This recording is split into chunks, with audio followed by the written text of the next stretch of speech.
पारस काला यांचे पोशाख the clothing hub Mondha Selu.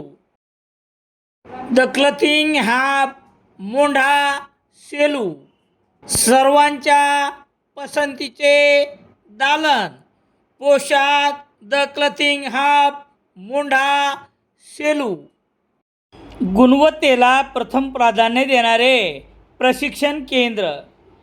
Bhaurao घांडगे यांचे अक्षय कॉम्प्युटर, शास्त्रीनगर, HDFC बँकेच्या मागे, सेलू.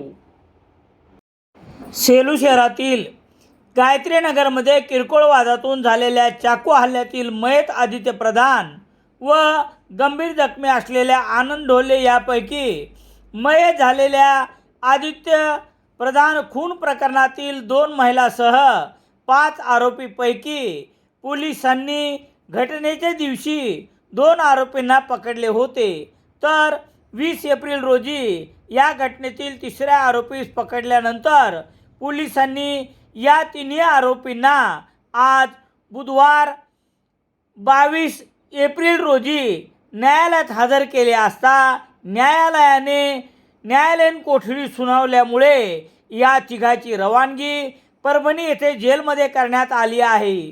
तर याच प्रकरणातील 4था आरोपी आज पोलिसांनी मनमाड येथून ताब्यात घेऊन पुढील कार्यवाहीसाठी पोलीस ठाण्यात आणण्यात आले आहे. या प्रकरणामधील मुख्य आरोपीसह 2 महिला आरोपी अद्याप फरार आहेत. याबाबतची माहिती याप्रमाणे.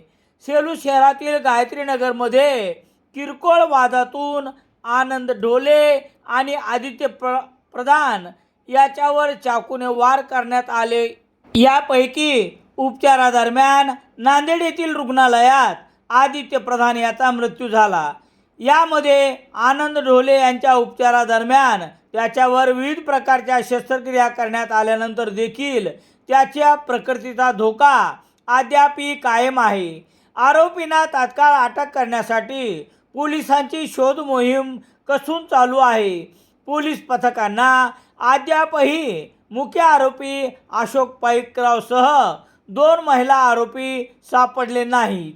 या घटनेतील अशोक पाईकराव, बुद्धभूषण ढगे, रवी पाईकराव, कुणाल सोनटके, अजय उघडे, कविता पाईकराव, सीमा ढगे यांच्यावर खुनाचा गुन्हा दाखल करण्यात आल्यानंतर यातील बुद्धभूषण ढगे, रवी पाईकराव यांना शुक्रवार 17 एप्रिल रोजी परभणी येथून पोलिसांनी ताब्यात घेतले होते, तर सोमवार 20 एप्रिल रोजी अजय उघडे यास अशोकनगर परभणी येथून गुन्हे शाखेच्या पथकाने ताब्यात घेतले.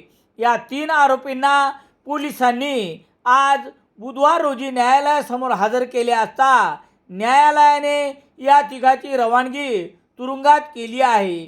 पोलीस पथकाने या घटनेतील 4था आरोपी कुणाल बाळू सोनटके यास मनमाड येथून ताब्यात घेतले असून पुढील कार्यवाहीसाठी त्यास पोलीस ठाण्यात आणण्यात आले आहे. या घटनेतील मुख्य आरोपी अशोक पाईकरावसह 2 महिला आरोपी अद्याप फरार आहेत. पोलीस अधीक्षक रवींद्रसिंह परदेशी यांच्या मार्गदर्शनाखाली सेलू पोलीस ठाण्याचे पोलीस निरीक्षक दीपक बोरशे, पोलीस उपनिरीक्षक बलभीम राऊत हे या घटनेचा पुढील तपास करत आहेत.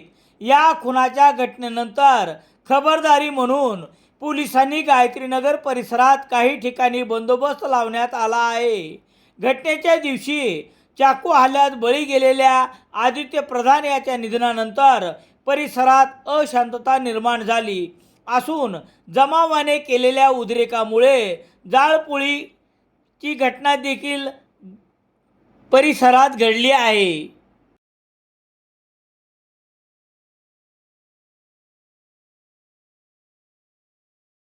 या प्रकरणी पोलीस कर्मचारी विष्णू चव्हाण यांनी दिलेल्या फिर्यादीवरून गुन्हा रजिस्टर नंबर 207/2026 कलम 123, 274, 275, 333 भारतीय न्याय संहिता अन्वये गुन्हा दाखल करण्यात आला आहे.